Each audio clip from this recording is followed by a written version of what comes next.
अस्सलाम वालेकुम ख़वातीन व हज़रात। आज की वीडियो हमारी उस टॉपिक पर है जिस टॉपिक पर आज के दिन तक बहुत सी फेक स्टोरीज बनाई गई, बहुत से गलत बातें की गई, झूठ बोले गए। But what is that exact incidents and what happened in that story? Emily Rose, ये हमारी हिस्ट्री का इस कदर स्ट्रॉन्ग और डिस्टर्बिंग वाक़या है कि अगर किसी को पूरी डिटेल में सच्चाई के साथ ये वाक़या बताया जाए तो आई थिंक सो कि उसके लिए ये चीज़ बहुत एक्सट्रीमली डिस्टर्बिंग हो सकती है। एमिली रोज़ की हिस्ट्री में आज तक जितनी वीडियोस आई उनमें काफ़ी झूठ बांधे गए कि उसके ऊपर 5 डीमंस की पोजीशन थी, उसके ऊपर मोर देन 60-65 टाइम्स एक्सॉर्सिज्म किया गया, उसके साथ ये हुआ वो हुआ। But let's just be serious, ये सब झूठ है। What exactly happened with Emily Rose? उसके साथ क्या हुआ? What was her back story and who was Emily? आज के वीडियो में बताएंगे। और वीडियो स्टार्ट करने से एक छोटा सा disclaimer, those people who are weak hearted kindly आप लोग ये वीडियो स्किप कर जाएं। बट आइए जानते हैं एमिली रोज के साथ क्या हुआ, उसने अपनी लाइफ में क्या क्या चीज़ें फेस की और उन चीज़ों के साथ कैसे डील किया, और एमिली रोज का एंड कहाँ पर हुआ।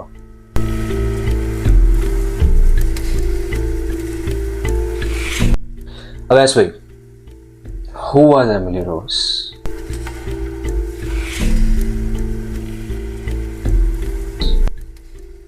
मूवी के अंदर एमिली रोज, और अगर सही तरह जाना जाए तो एना एलिजाबेथ, वो लड़की शायद जिसकी वजह से साइंस एंड लॉ दोनों ने ही गॉड एंड डीमंस के सामने सर झुका दिया।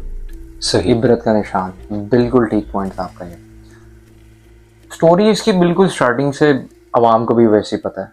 रात के 3 बजे स्लीप पैरालिसिस, फिर उसके बाद 5 डीमंस, लैंग्वेजेस का जो बताया कि गया, वो लैटिन लैंग्वेज बोलते थे, स्पेनिश, अरेबिक, सैटेनिक लैंग्वेज उसमें, और सैटेनिक तो आई थिंक सो वो रियल थी।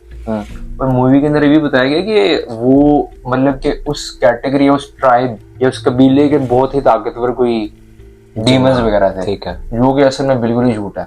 ठीक है, ये उन डीमंस को छुपाने के लिए इनको सामने किया गया, और ठीक है, अगर वो 5 बता भी दिया जाएगा ना तो छठा बचाएगा पीछे। ठीक है। सबसे ज्यादा खतरनाक, और अगर जैसे मैं समझू ना कि भाई ये वो डीमन है जो शायद इफरित भी इस लेवल का नहीं हो सकता। So there were exactly 6 demons. 6 demons. ठीक।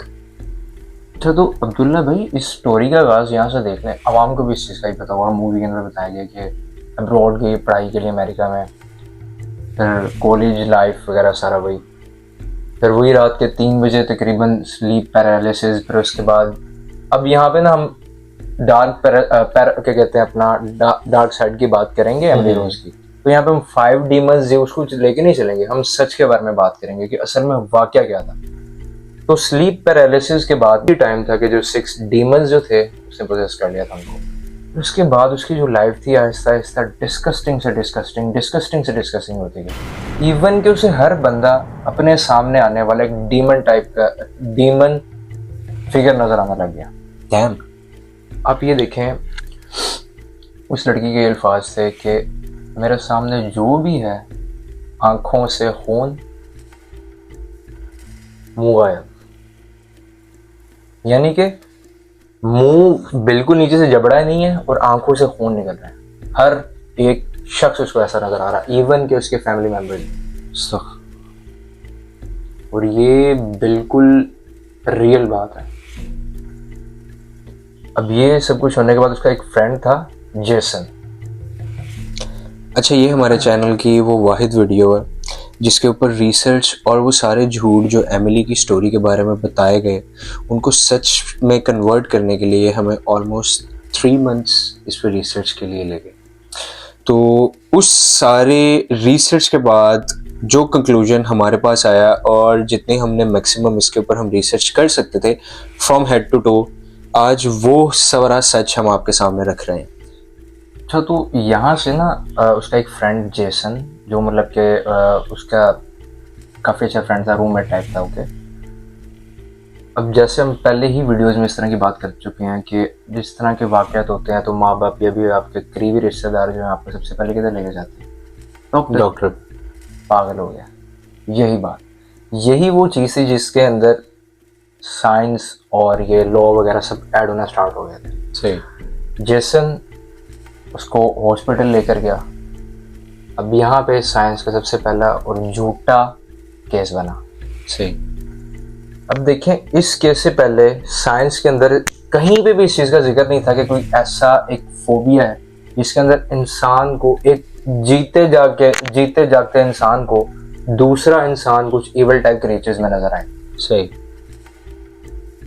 तो यहीं पे वो पॉइंट बना दिया गया, भाई एक फोबिया है, उसको नजर आता है इस तरह, फिर वो एनेस्थीसिया, फिर उसे भी एनेस्थीसिया लगाए गए, एक पागल के तौर पर डिक्लेयर कर दिया गया। सही। तो तकरीबन 1 मंथ या 2 मंथ के इस एक्सपीरियंस और इस तरह के ट्रीटमेंट वगैरह के बाद जेसन इस चीज़ पे पूरा उतर आया था भाई कि ये साइंस या that's not a scientific issue. That's not a scientific issue. तो उसने फिर एमिली को वहाँ से पकड़ा और लेके अपने होम टाउन आ गया, यानी कि उस लड़की की होम टाउन आ गया। तो कंट्री साइड की, मतलब कि जहाँ से अब्रॉड आई थी उन्हें उसी को उसके साथ वापस लेकर आ गया। सही। यहाँ से सही गेम स्टार्ट होती है। सही। अब ये देखें कि मतलब कि उसके जो फैमिली थी वो काफ़ी ज़्यादा ये प्रीस्ट इस तरह के लोगों के साथ काफ़ी उनके कनेक्शंस वगैरह थे। सही। तो ज़ाहिर सी बात है, जिनके इतने मौलवी या फिर प्रीस्ट वगैरह के साथ कनेक्शंस होंगे, उनके भी ऊपर से कनेक्शंस होंगे। एग्जैक्टली। प्रीस्ट वगैरह ने विजिट किया, देखा, उनके बस की बात नहीं। सही।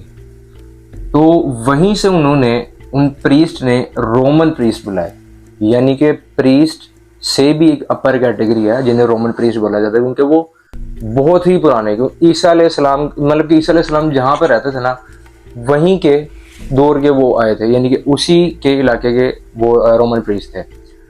तो उनमें से एक जो नाम है ना, अब ये नाम आप सब लोगों ने याद रखना है बहुत ज़्यादा।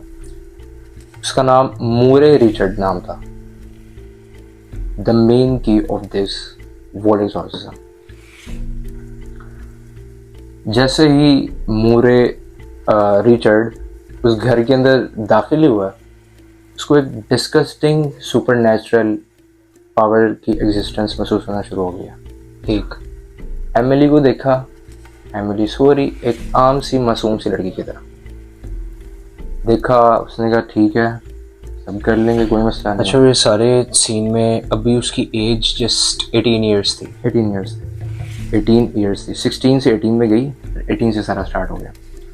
मूरे ने देखा, सब क्लैरिफाई वगैरह करके चला गया, ठीक है हम भाई एग्जॉर्सिज्म कर लेंगे, कोई मसला नहीं है, अगर लड़के भी आए सो रही है सोने दो। उठाया नहीं, घर गया, एंटर हुआ।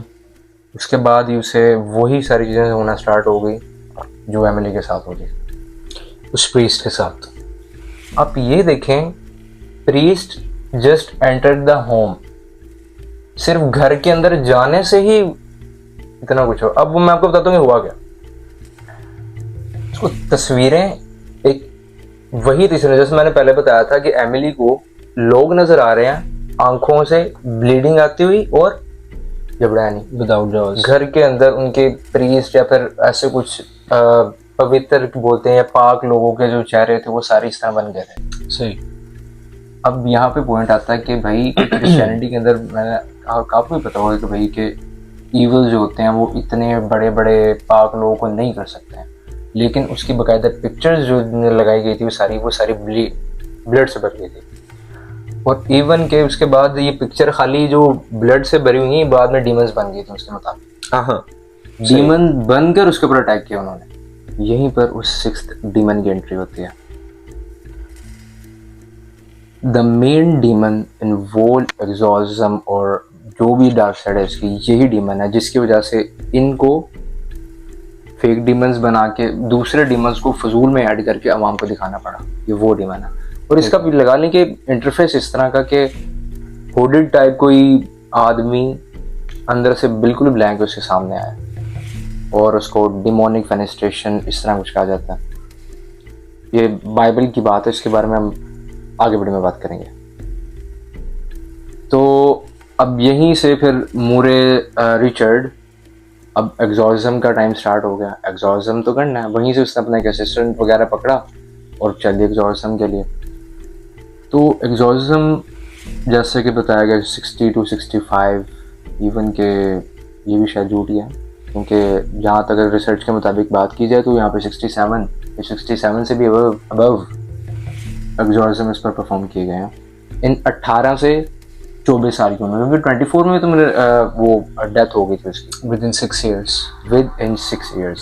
अच्छा अब्दुल्ला भाई, एक मजे की बात आपने यहाँ पे देखी है, विद इन 6 years उसकी डेथ हुई है। यहाँ पर डीमंस कितने हैं? 6 और 6 कनेक्शन बन रहा है यहीं पे, 6 साल खैर। तो अब एग्जॉर्सिज्म की बात कर रहे थे हम कि वो लोग मूरे वगैरह जो भी थे वो गए एग्जॉर्सिज्म के लिए। अब एग्जॉर्सिज्म के दौरान पहले तो तकरीबन लगा लें 10 से 15 एग्जॉर्सिज्म जो किए गए उसके अंदर कुछ ज़्यादा कुछ इस तरह की रिएक्शंस वगैरह कुछ भी नहीं किया गया, लेकिन जैसे 20th एग्जॉर्सिज्म जो था वो क्रॉस किया गया तब वो डीमंस ने असल अपना काम दिखाना शुरू कर दिया। अब इवन के ये सब लगाएं। अब एक बात मैं बताना चाहता हूँ कि जब भी आप लोग देखते हैं ना कि एग्जॉर्सिज्म की भी कोई भी मूवी होती है, उसके अंदर अक्सर प्रीस्ट जो होते हैं ना वो डीमन से एक ही चीज़ का सवाल कर रहे होते हैं, व्हाट इज योर नेम, उसका नाम पूछते हैं। अब इसकी मेन वजह यही है कि जब तक क्रिश्चियनिटी के अंदर के जब तक किसी डीमन का नाम नहीं पता चल जाएगा तब तक प्रीस्ट या फिर कुछ भी होगा, कुछ भी पाक कलामात हैं, उस डीमन को कुछ नहीं कह सकते। तो मे भी ऐसा हो कि हर डीमन के हिसाब से वो जो वर्सेस हैं वो डिफरेंट हो, मे बी, या फिर हो सकता है कि वर्सेस के साथ ही उनका नाम होगा तो वर्सेस ही तब काम करेंगे, who knows, ये बात है। सबसे एग्जॉर्सिज्म का लगा लें, सबसे पहला की पॉइंट ये है, अगर वो की पॉइंट आपके पास नहीं होगा तो एग्जॉर्सिज्म किसी काम का है ही नहीं। यहाँ से साहब लगाएं कि प्रीस्ट के पास जब तक डीमन का नाम नहीं ना होगा, जिन्नात क्या क्या कुछ नहीं करेंगे उसके साथ, मतलब कि डीमंस ने वहाँ पे एक लाइन बोली है जो कि वीडियो के दौरान मैंने खुद सुनी भी है, जो 1 2 3 4 5 6 treat and tricks, I give you the treat and tricks. ये आवाज़ वो लड़की को देखें आप, और वो जो बोल रही थी उसकी आवाज़ को देखेंगे ना आप, बिल्कुल ही चेंज है, कोई मान ही नहीं सकता कि इंसान की भी आवाज़ है। अब वो देखिए वो काउंटिंग कर रहे हैं, काउंटिंग क्या की आपने, 6 years 6 डीमंस, 1 2 3 4 5 6 ट्रिक्स ट्रीट्स। क्या हो अगर मैं तुम्हें ट्रिक्स और ट्रीट्स दूं? आप ये देख रहे हैं कि डीमन प्रीस्ट को कह रहा है मैं तुम्हें ट्रिक दूं, ट्रीट दूं कि तुम मुझे पोजेस करो। Wishes, kisses, hugs and prayers, you think that can work? Isn't that scary? Isn't that scary? Sir, it is almost 4 in the morning, रात के 4 बज रहे हैं। भाई एक डीमन एक प्रीस्ट को कह रहा है, प्रीस्ट, रोमन प्रीस्ट, उसको ये बातें बोल रहा है, और बाद में अगर बोल दे ट्राई हार्डर, और कोशिश करो। अल्लाह, अब ये मूरे रिचर्ड ही बता सकता है कि उसके पास क्या हालत होगी। और इवन के मूरे रिचर्ड के ऊपर सेवरल टाइम्स जो थी एमिली रोज की तरफ से काफ़ी अटैक्स किए गए। इवन के अब यहाँ से ये तो मैंने आपको बता दिया ना कि मूरे रिचर्ड को जो बोला उसने वो तो समझ में आता है। अब यहाँ पे स्टोरी आती है कि भाई कि हग्स, किसेस, विशेस, ये क्या है, किसको बोल रहा है? प्रीस्ट तो विश नहीं कर रहा, किस भी नहीं कर रहा, हग भी नहीं कर रहा, तो कौन है? जेसन, किस, हग्स, विशेस। ऊपर दूसरे फ्लोर पे उनका वो एग्जॉर्सिज्म परफॉर्म किया जा रहा था, नीचे ही उसकी सारी फैमिली विशेस कर रही थी, और वो डीमन उन्हें टोंट के तौर पे कह रहा था कि तुम्हें क्या लगता है कि ये तुम्हारी ये विशेस वगैरह, प्रेइंग वगैरह काम आएंगी, मेरे कुछ कर पाएंगी? ये तो लगा लें आप एक हिसाब का गॉड को चैलेंज कर रहा था, क्योंकि वो वर्ड्स, वो प्रेयर्स, सब कुछ तो गॉड के लिए थी, तो टारगेट वो टोंट करके वो सीधा गॉड की तरफ ही कर रहा था। तो यही एग्जॉर्सिज्म वगैरह चलता गया। फिर आगे जाके वो जो 6 डीमंस थे, उन्होंने उनके घर की बिल्लियों को पोजेस करके, बिल्लियों को पोजेस करके, ठीक है। और देखा नहीं आपने, मतलब कि आपने शायद अवाम ने भी सुना होगा कि इनके पास एक ऐसी ताकत होती है कुछ डीमंस के पास, कि वो बिल्लियां इस तरह के जानवरों को भी पोजेस कर लेते हैं, इवन कि इनकी शेप में भी आ जाते हैं। वो जन्नात के खास किस्म है जन्नात की खास जो किस्म। स्पेशली सांप, जी जी बिल्ली और कुत्ते की शेप में आ सकते जी जी, बिल्कुल ऐसी बात है। और इवन के अब इस एग्जॉर्सिज्म के बाद जब सब कुछ खत्म हो गया, बिल्कुल एंड आराम से एमिली रोज अपने कमरे में सो रही है, अचानक ही फिर उसकी बहन और जेसन जो था, हैं। वो उठ के किचन में कुछ लेने के लिए गया। किचन में देखा कि एमिली क्या कर रही है वहाँ पे, देखा कि she was just scratching the walls, scratch कर रही है अपनी उंगलियों से। और इवन के स्क्रैच के टाइम पे पूरी वो पेंट के अंदर से ईंटों के, वो क्या कहते हैं उसको, वो जो हथौड़ी वगैरह मारते हैं, पूरा निकल के आता है। अपने हाथों से उसने पूरा वो वैसे कर लिया। उंगली में निशान कैसे हुआ था उस टाइम पे? सुपरनेचुरल और इवन के ये बात भी खत्म होगी, फिर उसने वो कॉकरोचेस और ये वेस्ट, ह्यूमन वेस्ट वगैरह खाना शुरू कर दिया, जो जन्नत यानी कि की वो खुराक होती है। फीड के तौर पे। अच्छा, एक चीज देखें कि जब भी किसी को पोजेस करे डीमन, वो मतलब कि इतना नहीं होता, इंसान को कोई ना कोई खुराक पहुंच जाती है, अल्लाह जिसे दे। जी। उस डीमन ने उसे कुछ खाने ही नहीं दिया, वो अपनी खुराक पूरी कर रहे थे। सही। ये दिन भी पता नहीं किसी तरह उनका गुजरा। अब नेक्स्ट पोजीशन आती है, फिर ही वही 20 एग्जॉर्सिज्म गुजरे, फिर ये सीन हुआ, फिर अब 20 एग्जॉर्सिज्म फिर से गुजर गए। 40। हाँ, टोटल 40 हो गए ना। 20 के बाद में फिर वो मेन एग्जॉर्सिज्म, फिर 20। अब इसके बाद अचानक ही बांधते हैं उसको, एमिली रोज वगैरह को। फिर वही क्या कहते हैं उसे, वो जब पागल हो रहे होते हैं एग्जॉर्सिज्म के दौरान भी इस तरह की कुछ हरकत वगैरह करते हैं। सुपरनेचुरल पावर्स होती हैं वो इंसान की, Supernatural जिसको powers होती हैं। वो यूटिलाइज करते हैं। जी जी जी। और वही चिल्लाना, अलग अलग आवाजें करके बात करना, वही तंग करना, छेड़ना, टोंट करना कि आओ कुछ कर सकते हो तो करो। क्रॉसेस को भी बुरा भला कहा उस डीमन ने, विशेस, प्रेइंग्स, किसी को नहीं छोड़ा। अचानक ही वो बोलती बोलती बिल्कुल स्टिल फ्रीज हो गई। ठीक है। फ्रीज, कुछ नहीं कर रही। जब उसके पास जाने की कोशिश की मूरे और अपना जेसन और एक और असिस्टेंट प्रीस्ट जो था, अचानक ही वो उठी है, and the blink of an eye she was at the window. Jump, खुदकुशी। तो उसके बाद जब वो नीचे गिरी है, नीचे गिरता है इंसान बिल्कुल स्ट्रेट हो या इस तरह वगैरह करके लेटा हुआ, लेटने के बाद भी कुछ सेकंड्स के बाद उसके हाथ अपने आप ही एक अलग ही लेवल पे चले गए कि इंसान कोई भी हो, इवन के जिसके कुछ होते हैं इंसान की बोन वगैरह इस तरह की होती है, उनकी स्ट्रेच होकर काफी पीछे हो जाती है, उससे भी ज्यादा वो ले गई लड़की, जो 40 दिन तक कुछ जिसने कुछ खाया नहीं है, इतनी ऊपर से गिरने के बाद भी जिंदा। और अगर इस तरह कर रही हो, साइंस कैसे मान सकती है भाई कि ये कोई फोबिया है? अब यहाँ पे फोबिया कहाँ पे आ गया? इतनी पावर कैसे में आ सकती है भला?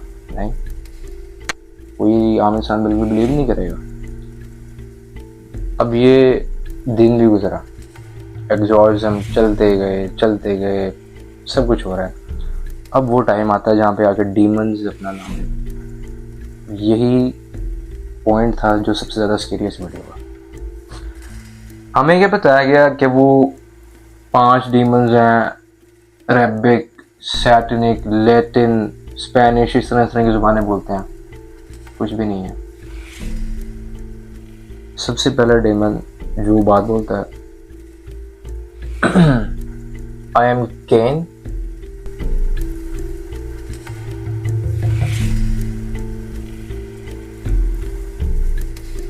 and I am the one who dwelt the Abil. Sorry, Qabil. You know, Abil, Qabil, हज़रत आदम अलैहिस्सलाम की औलाद। यानी कि यहाँ पे पहला डीमन जो है वो इतने एग्जॉर्सिज्म के बाद अपना नाम रिवील करता है और क्या कहता है कि मैं वही हूँ जिसने काबिल को पोजेस किया, हसद दिलाया और अपने ही भाई को कत्ल करवा दिया। मैं वो। अब आती सेकंड डीमन की बारी। वो कहते हैं आई am the one who dwelt the narrow.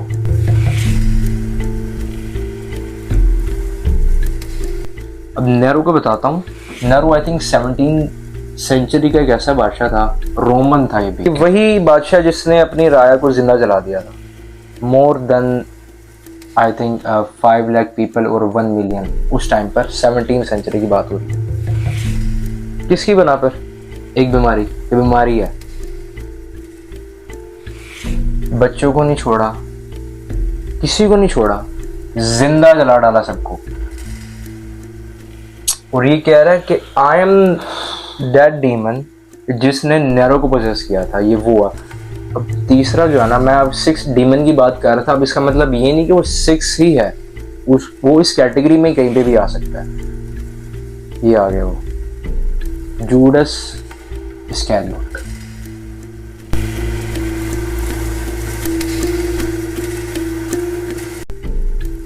ये वो डीमन है, यानी कि ये वो बंदे का नाम मैं ले रहा हूँ, इसको पोजेस किया था इस डीमन ने, जो बोल रहा है कि I am the one who possess the Judas Iscariot. अब जूडस इस्कैरियोट कौन है? वही जिसको ईसा अलैहिस्सलाम ने ब्लेस किया था। अब ब्लेस से पॉइंट यहाँ पे निकलता है कि ब्लेस तो काफ़ी लोगों को भी किया, लेकिन ये वही एक वाहिद बंदा था कि जिसको एक डीमन ने पोजेस किया और इसको ईसा अलैहिस्सलाम ने ब्लेस किया। अच्छा, वैसे अगर देखा जाए तो पिछली सदियों में अगर हम अपने अंबिया कराम का ज़माना देखें या उनके बाद का, तो उस टाइम पे हमने ऐसा जन्नात के बारे में इतना कुछ नहीं सुना, क्योंकि शायद वही टाइम था कि अगर नबी अलैहिस्सलाम के ज़माने में ऐसा कोई जन्नात वगैरह होते तो नबी अलैहिस्सलाम से बेहतर उनको कोई टैकल कोई नहीं कर सकता था। बट जैसे जैसे नबी अलैहिस्सलाम के बाद ज़माना सो कॉल्ड मॉडर्निटी और मतलब ख़राब होता गया, वैसे वैसे ही ये चीज़ें बढ़ती गई। मतलब उस टाइम पे इतनी नहीं थी। उसके बाद जब मतलब पिछला ज़माना, जब हमारे अंबिया कराम और नबी अलैहिस्सलाम वगैरह का दौर गुजरा, उस टाइम पे ये चीज़ें कम थी, क्योंकि देखें वही बात के उस टाइम पे हमारे नबी थे इन चीज़ों को टैकल करने के लिए, और जैसा उन्होंने टैकल करना था वैसा कोई और नहीं कर सकता था। जी जी बिल्कुल ऐसी बात है। बट टाइम बाय टाइम जैसे ये ज़माना मॉडर्न, सो कॉल्ड मॉडर्न होता गया, वैसे वैसे ये चीज़ें बढ़ती गई। तो हम ये चीज़ कह सकते हैं कि डीमंस ने और जिन्नात ने उस टाइम तक का वेट किया कि जब ये लोग ऑटोमेटिकली डिस्ट्रॉय होने लग जाएंगे, then we will come to destroy them more. मतलब आप ये चीज़ देखें ना कि नबी अलैहिस्सलाम के दौर में हमने जैसे वो एक वीडियो में डिस्कशन की थी कि उनके ज़माने में एक इफरीत आया था, तो हमने सिर्फ इफरीत का ही सुना। मतलब उस टाइम पर ये चीज़ें इतनी नहीं थी जितनी अब है कि अब हर दूसरे घर में, हर कंट्री में, हर कॉन्टिनेंट में ये चीज़ सुन रहे हैं कि he is possessed, she is possessed, उस पे जिन्नात हैं, जिन्नात, तवीज़, जादू टोना फला। मुझे ये लगता है कि शैतान ने, सैटन ने सिर्फ उस टाइम का वेट किया था कि जब हम लोग ऑटोमेटिकली खुद ही ज़माने की मॉडर्निटी की वजह से डिस्ट्रॉयड होंगे, तब वो हम पर ज़्यादा स्वेर किस्म का हमला करेगा।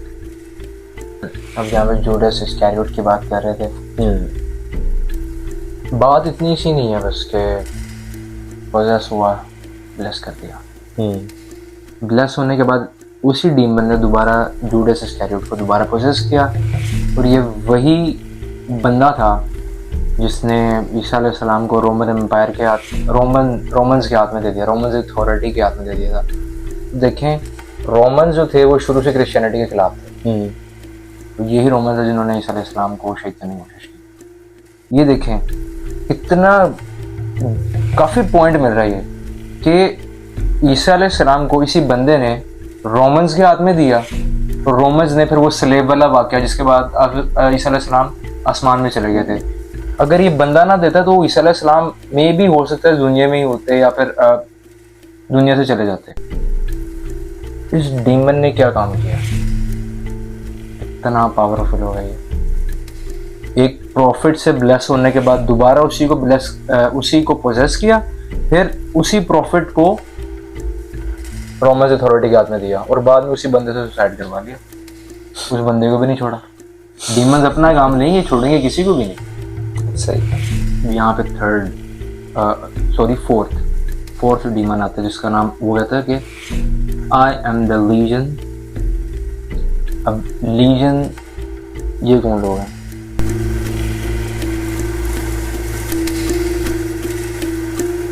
लीजन इफरीत की फोर्स में से डीमन की कैटेगरी है। देखें, इफरीत की फौज में से एक डीमन था जिसने इसको पोजेस किया। वही है, मतलब कि इफरीत की फौज में से एक कैटेगरी थी डीमन की जिसे लीजन बोला जाता है। ठीक है। और इफरीत उन्हें रूल करता था। सही। ये लीजन है। अब यहाँ पे आते हैं बेलियल।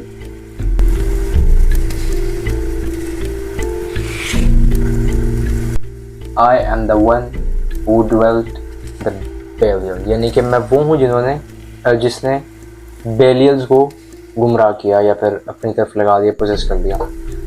बेलियल वो लोग हैं जिन्होंने ईसा अलैहिस्सलाम के अकायद और उनकी जो मुखालफत की थी। फिर आप वसल्लम के ज़माने में वसल्लम से पहले आपने सुना होगा काफ़ी लोगों ने भी कि जो लोग अल्लाह के ख़िलाफ़ जाते थे अल्लाह उन पर अजाब करता था, और ये वही लोग थे जिनके ऊपर अल्लाह का अजाब हुआ, जो डीमन लाइक क्रिएचर्स बन गए। सही। एक ऐसी कौम कि अल्लाह के खिलाफ भी और अल्लाह ने इनको डीमन लाइक क्रिएचर्स बना दिया। अच्छा, तो अब्दुल्ला भाई यहाँ पे लास्ट डीमन आता है, कहता है आई एम लूसीफर।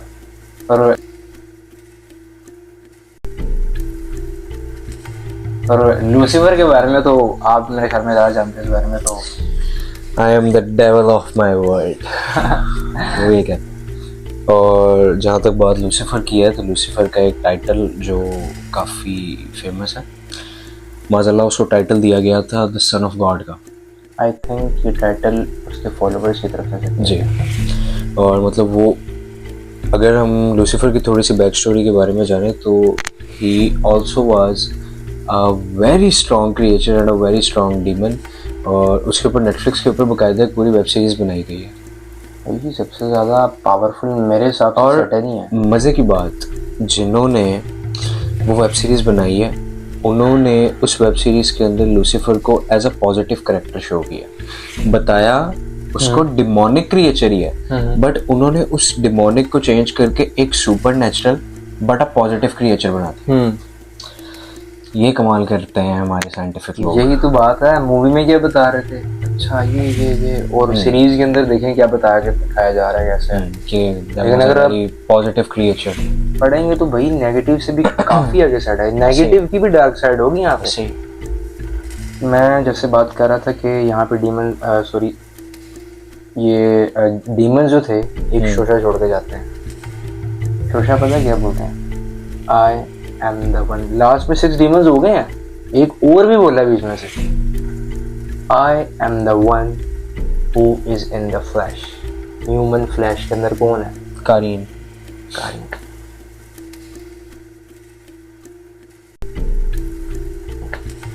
ये मेन फसाद के जड़ एक तो हर जगह पर कारीन ही क्यों आता है? छोटे से स्टार्ट हो गए तो बड़े पे जाएगा ना। अब यहाँ पे अगर वो जो भी अगर वाकई में तो मतलब मे भी ऐसा हो सकता है कि एमिली के अंदर का जो कारीन था वो उन बाकी 6 डीमंस को ऑर्डर्स दे रहा वो हो सकता है कि मेंटली इलनेस या इस चीजों से गुजर रही थी, हो सकता है। लेकिन उससे पहले की स्टोरी किसी को भी नहीं बताई गई उस लड़की के साथ क्या था, जो उस लड़की के लवर को जानता भी नहीं। मतलब वही ना कि मे बी जो लेकिन उस लड़की के अंदर उसके दोस्तों वगैरह से ज्यादातर यही पता चलता है भाई कि वो अपने कमरे में रहने वाली किताबों से दोस्ती करने वाली ही लड़की थी। लेकिन इससे यही बात ज़हन में आई है कि उसके अंदर का जो कारीन था कि मे भी हो सकता है कि जो बाकी 6 डीमंस हैं वो उन सारों को ऑपरेट कर रहा है। हम इस कारीन को बहुत इजी लेते हैं। ऐसे ही देखिए कहाँ से कहाँ पे ले गए। बिल्कुल ऐसे वो असेस देगा तो बाकियों में बताएगा। क्योंकि देखे ना, बात ये है कि मैं आपसे एक बात करता हूँ कि यार एक महल है जिसके अंदर सोना ही सोना, पर आपको जब तक उसका दरवाजा नहीं खोलोगे आप अंदर नहीं जा पाओगे। बिल्कुल ऐसी बात है। कारीन ने दरवाजा खोला, वो कहे अब आप पे डिपेंड करता है, आप इसे चाबी पकड़ा तो ताले ही नहीं। एग्जैक्टली। गूज़बम्स। मुझे भी यहाँ पर डीमंस ने अपनी बता दिया सारा क्या है।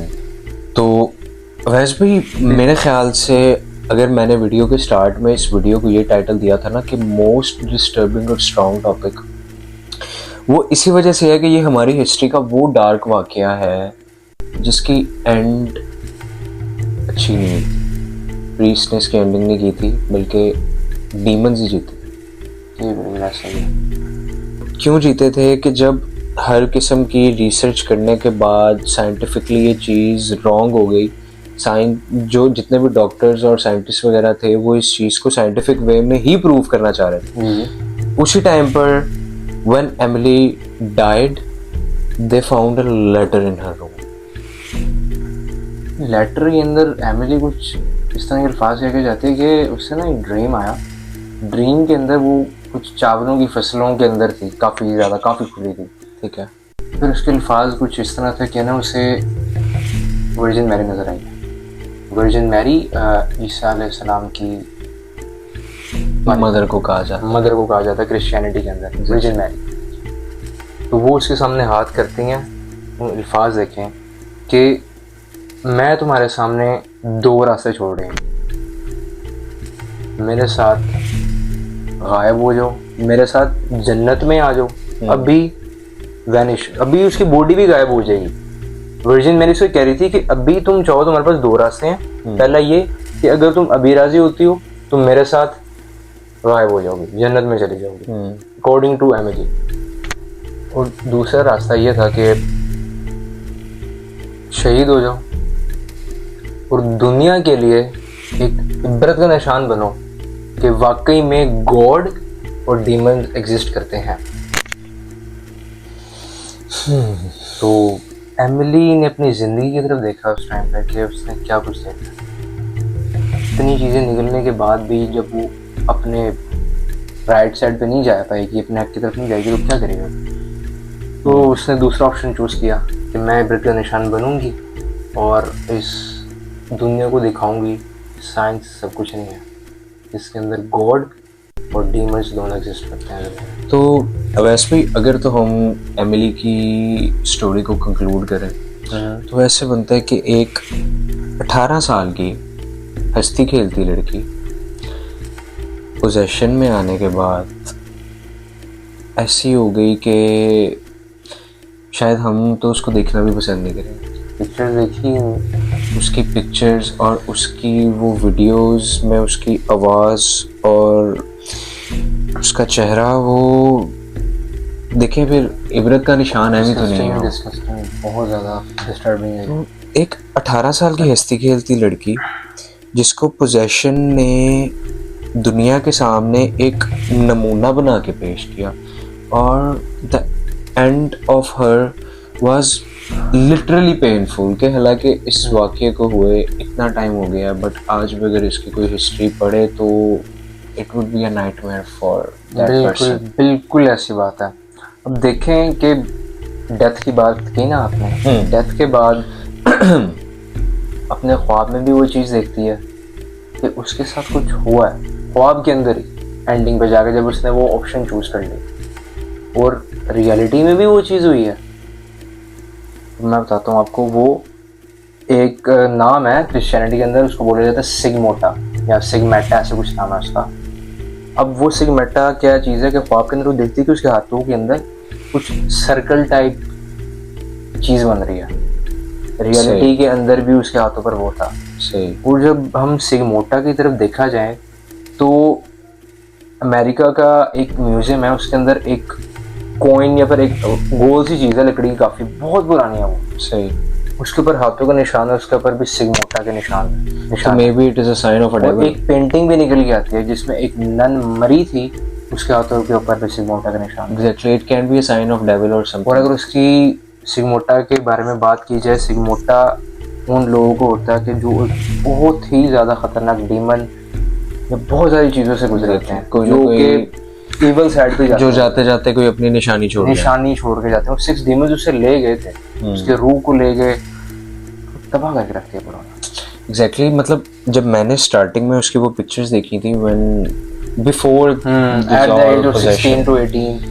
पोजेशन से पहले की उसकी जो पिक्चर्स थी, एक कह सकते हैं आप नॉर्मल लड़की, एक नॉर्मल लाइफ गुजारने वाली, but ending was Disgusting. Literally I have no words to describe it. तो ख़वातीनो हज़रात, आज के वीडियो यहीं तक थी।